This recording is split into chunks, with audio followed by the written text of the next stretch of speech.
In recent decades, interracial relationships and marriages have been on the rise worldwide, and Kenyans are no exception. With global travel, education, and migration breaking down borders, love stories that bring together different cultures are no longer rare. They represent hope, opportunity, and the bridging of tradition. A Kenyan marrying abroad often means stepping into a whole new life, blending familiar roots with the challenges of living in a foreign land. But behind the romance of cultural exchange, every marriage is still a human story. Two people with their own pasts, their own struggles, and their own dreams. These unions can flourish beautifully, but they can also face unique pressure, difference in backgrounds, expectations, and even the silent weight of distance from family and home. Dark Echoes 254.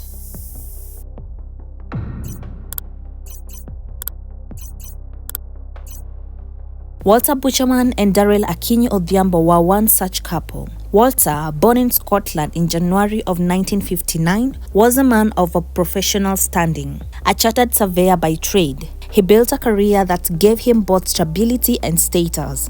He even ran his own company, Walter Buchanan Limited, where he served as director and secretary. From his home in Hamilton, South Lanarkshire, Walter embodied the picture of someone who had carved out success and respect in his community. Darrel's story began thousands of miles away in Kenya.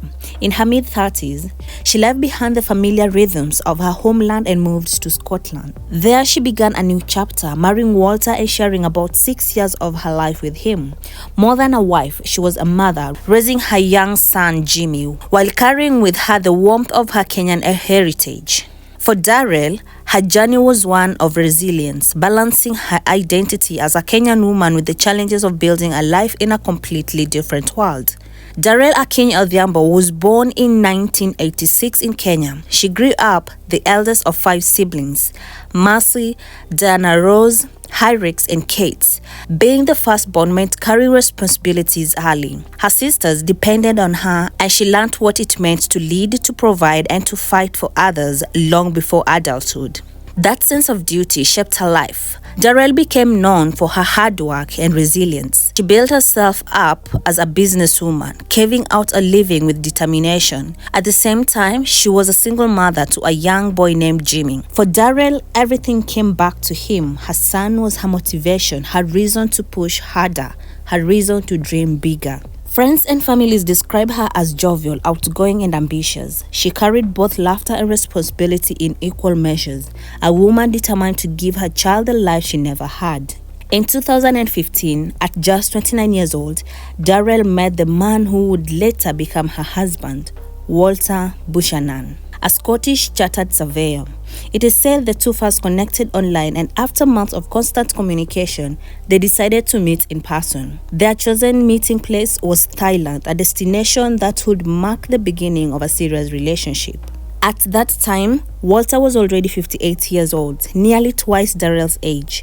He was also a father of 2 from a previous relationship, but the age gap did not stand in the way of their bond. That Thailand meeting sealed a connection, making their relationship even stronger. When their holiday in Thailand ended, each of them returned to their home countries, but the distance didn't break their bond. They stayed in touch, and Walter often traveled to Kenya to see Darrel. After nearly 2 years of long-distance romance, in 2017, Walter returned to Kenya with a clear intention to marry the love of his life, and he did. That year, Darrel officially became his wife. Part of the plan was for Darrel to relocate and live with him in Scotland. So in 2018, Darrel packed her life in Kenya, and together with her young son Jimmy, they left for Scotland to begin what's supposed to be a new chapter, a fresh start. Together, Walter and Darrel's life reflected the broader story of migration and connection, how two paths from vastly different places can intertwine, creating a bond that is both complex and deeply humane. Their new home became Hamilton, South Lanarkshire, Scotland. Darrel and her son arrived safely and lived with Walter. At first, things seemed good. The family lived happily, enjoying their fresh start, but as time passed, Walter's true nature began to show. He was a man with a quick temper, highly controlling, and he demanded that everything be done his way. Their neighbors, John and Violet Fisher, would later become key witnesses to Darrel's suffering. On several occasions, Darrel confided in them about how Walter treated her. She spoke of the harassment, the fear, and even revealed that at one point, he had taken away her passport, hiding it to restrict her movement in and out of the country. What began as a hopeful new life was slowly turning into prison. The control was suffocating. Darrel admitted that she often felt trapped. Neighbors John and Violet Fisher recalled how Darrel would quietly open up to them, confessing the reality of marriage. She told Violet how Walter had beaten her, how he kept her under control, and how even the most basic freedom was stripped from her. The abuse didn't stop at violence. Under the Domestic Abuse Act, Walter was later formally accused of racially aggravated pattern of abuse spanning from 2019 to 2023. The charges painted a grim picture. Walter repeatedly assaulting Darrel, including hitting her with a stick, using racial slurs meant to belittle and degrade her, and maintaining control through threats and intimidation. What the neighbors saw was only part of the story. The rest unfolded in silence, nights of fear, days of walking on eggshells, and a life where love had been replaced by terror. Darrel had left Kenya with hopes of building a family and a future. Instead, she found herself in a house where every decision, every movement, and every word could spark his anger. The abuse was systematic. It was meant to break her down, to remind her that in his home, in his country, she had no power. Walter's temper was more than just a personality flaw. It was a weapon he used to dominate the woman he had promised to protect. By the time 2023 arrived, Darrel's marriage was no longer a partnership. It was captivity, and her warnings to those around her that her life was in danger would soon prove to be true. The night of February 17, 2023 started like so many before it, with Walter heading out for drinks. That evening, he went to Bothwell, a small town in Lanarkshire, to meet friends at a local pub. For Walter, this was a routine. For Darrel, it was another night of being left behind. At home, she grew anxious. Years of suspicion and strained trust had already left their mark. To her, every outing, every unexplained delay, every late return felt like betrayal. Sitting in that house in Hamilton, the frustration built until she reached for her phone. Her message to Walter was sharp, almost resigned.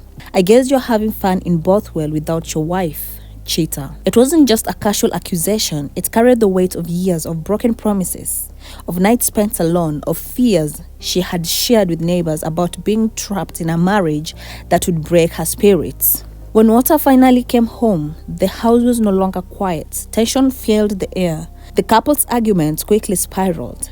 Darrel confronted him about his drinking, about suspected infidelity, about the life she had left behind in Kenya to be with him. Her words cut deep, and instead of calming the storm, Walter's notorious temper exploded. He later claimed Darrel lunged at him, but what followed was not the act of a man defending himself. It was an attack. Walter grabbed her by the hair, pulling her down with force. The struggle moved towards the bedroom, where he pinned her onto the bed. In his own account, he admitted placing his hand on her neck. He said it was only for seconds, but in those moments, seconds can stretch into eternity. The weight of his hand cut off her air, leaving her desperate for breath. As if that wasn't enough, Walter then forced her face into a pillow, pressing down, smothering her. Then, silence. By the time his anger subsided, Darrel lay motionless. At around 8 a.m., Walter finally picked up the phone and dialed 999. His words to emergency service were measured, almost casual, his voice calm, almost rehearsed. He told the operator he had woken up to find his wife cold to the touch. He said he had tried to revive her, but it was too late. When paramedics arrived, they were struck by how composed he seemed. Most husbands in such a moment are frantic, begging, screaming, desperate for help. Walter, by contrast, was steady, detached, as though he was delivering a report rather than pleading for his wife's life. And his story kept shifting. At first, he claimed Darrel had choked in her sleep. Later, he suggested she had been drinking and may have fallen down the stairs. Each version was carefully offered as though he was testing which explanation might sound most believable. But the scene told a different story. Darrel's injury, the bruising, the rib fracture, the mark around her neck made it clear that this was no accident. But lies can't mask the truth of a body. Detectives began piecing the night together, step by step. They compared Walter's words against the evidence, and the gaps grew wider with every detail. If she had fallen, where was the blood? Where were the injuries consistent with the stairs? If she had choked, why the rib fracture? Why the thumb-shaped bruises cycling her throat? Darrel's final night was not an accident. It was not a fall. It was the culmination of years of abuse and the ultimate act of control. What began with a simple text, a wife questioning her husband's loyalty, ended with silence of violence and the loss of a mother, a sister, and a daughter. Darrel's body was taken for post-mortem examination. The results were chilling. The pathologist found clear signs of neck compressions, pointing to strangulation. There was a brain injury consistent with violent trauma. Her body was covered in bruises and she had a fractured rib. These were not the injuries of someone who had slipped or someone who had choked in her sleep. These were the marks of brutal assault. When detectives confronted Walter with the findings, his explanations unraveled.